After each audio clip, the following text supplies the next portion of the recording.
It started like any other Tuesday morning on Maplewood Lane, birds chirping, sprinklers hissing, and neighbors heading off to work. But this wasn't just any Tuesday. No, this was the day that a towering boom lift was scheduled to arrive for some long overdue roof repairs at house number 14. And that's when Karen appeared. Now, everyone in the neighborhood knew Karen. Tall blonde hair, sunglasses too big for her face, and a clipboard she carried like a badge of authority.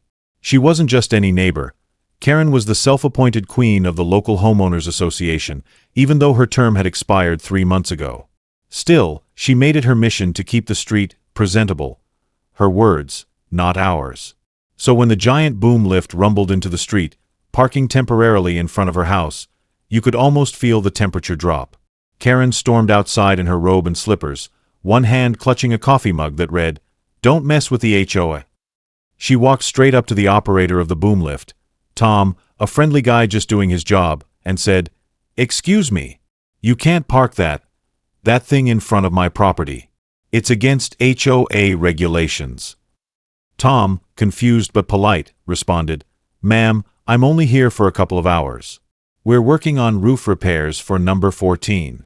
The lift needs flat ground, and this is the safest place." Karen wasn't having it. "I don't care if you're fixing the White House. That machine is an eyesore. Move it, now. I pay dues in this neighborhood." Tom tried to reason with her, even showed her the city permit, but Karen was already dialing her phone.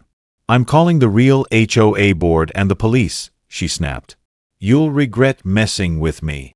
While Karen was busy throwing a tantrum on the sidewalk, the actual HOA president, Mr. Jenkins, had already approved the construction and parking arrangements. In fact, he was the one who hired the roofing company.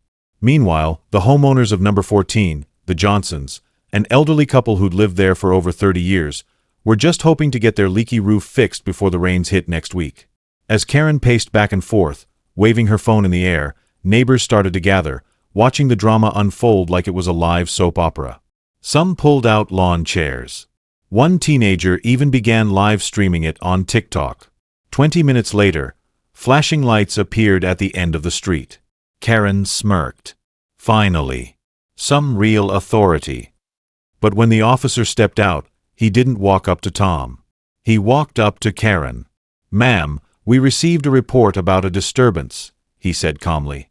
Karen launched into a dramatic explanation about the boom lift, the unsafe parking, and how her rights were being violated.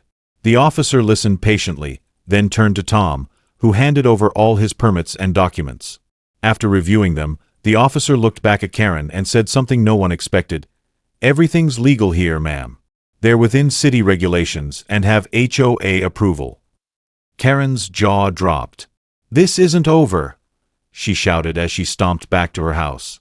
"You'll be hearing from my lawyer." The next morning, a printed letter appeared in every mailbox on Maplewood Lane. It was from Mr. Jenkins and the official HOA board. It read, "Dear residents, due to multiple reports of harassment, false representation, and disruption of authorized construction, we are formally notifying you that Karen, last name omitted, is no longer affiliated with the HOA in any capacity. Please direct all inquiries to the board members listed below." That was strike one. Strike two came when a neighbor, Sarah, revealed on the neighborhood Facebook group that Karen had tried to get her fined last month for excessive wind chimes. The post went viral, locally anyway. Suddenly, residents began sharing their own Karen stories. One man said she reported him for planting the wrong color flowers. Another recalled how she once yelled at his 7-year-old for skateboarding. As the stories piled up, so did the backlash. Karen's attempts to control the neighborhood had officially backfired. But here's where it gets truly shocking. A week later, the boom lift returned, this time for another house down the street. Karen must have been plotting a new strategy, because she didn't come outside. Not a peep. Curious, some neighbors peeked over the hedge separating their yards from hers, only to see a for sale sign being placed on her lawn. That's right. Karen was moving out. Rumors flew. Some said the HOA threatened legal action for impersonating a board member. Others believed Karen simply couldn't take the public humiliation. Whatever the case, by the end of the month, Karen was gone. and peace returned to Maplewood Lane. Remember that teen who live-streamed the first confrontation? Well, the video hit over 2.4 million views in a week. It even got picked up by a popular YouTube reaction channel. The caption: HOA Karen tries to shut down construction, instantly regrets it, and guess who commented under the video? Tom, the boom lift operator himself. Just wanted to fix a roof. Didn't expect to go viral. What started as a simple construction job turned into a full-blown suburban showdown, one that no one on Maplewood Lane would ever forget. What was supposed to be just a boom lift parked for a few hours turned into a neighborhood-wide reckoning. All because one woman couldn't stand not being in control. Karen, once the self-proclaimed queen of the HOA, ruled with an iron clipboard and an endless supply of complaints. She made it her mission to enforce rules no one voted on, push boundaries no one agreed to, and micromanage neighbors like they were characters in her personal reality show. But like all control freaks who take things too far, Karen eventually pushed the wrong buttons. She went after the wrong people at the wrong time: an innocent contractor, a kind elderly couple, and an entire neighborhood that had had enough of her drama. Her obsession with perfection, control, and power blinded her to the fact that she was turning everyone against her. It only took one boom lift, a construction permit, and a neighborhood fed up with being bullied to bring her reign to an end. By the time the HOA officially removed her, the community had already united against her. Neighbors who had never even spoken to each other before were now sharing stories, laughing at old incidents, and bonding over their collective relief. A street that once tiptoed around Karen's wrath was now filled with shared smiles and a new sense of freedom.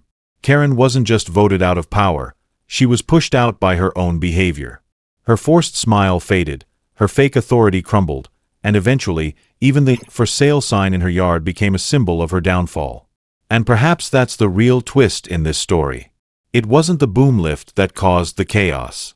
It wasn't the police, the HOA board, or even the viral video that sealed her fate. It was Karen's own actions, attitude, and arrogance that ultimately led to her eviction, not from her home, but from the community itself. Because here's the truth. Sometimes the loudest voice in the room isn't the one with the most power, it's just the one making the most noise. Real power in a community doesn't come from shouting orders or threatening lawsuits. It comes from kindness, cooperation, and respect. The people who truly make a difference are those who lift others up, not those who try to control them with fear. Karen thought she could scare everyone into submission. But instead, she inspired unity, in the most unexpected way. So the next time you see a boom lift parked in your neighborhood, remember, it might just be fixing a roof, or it might be revealing the cracks in someone's character. Because when your world is built on ego, it only takes one small lift to bring the whole thing crashing down. Especially if there's a boom lift involved.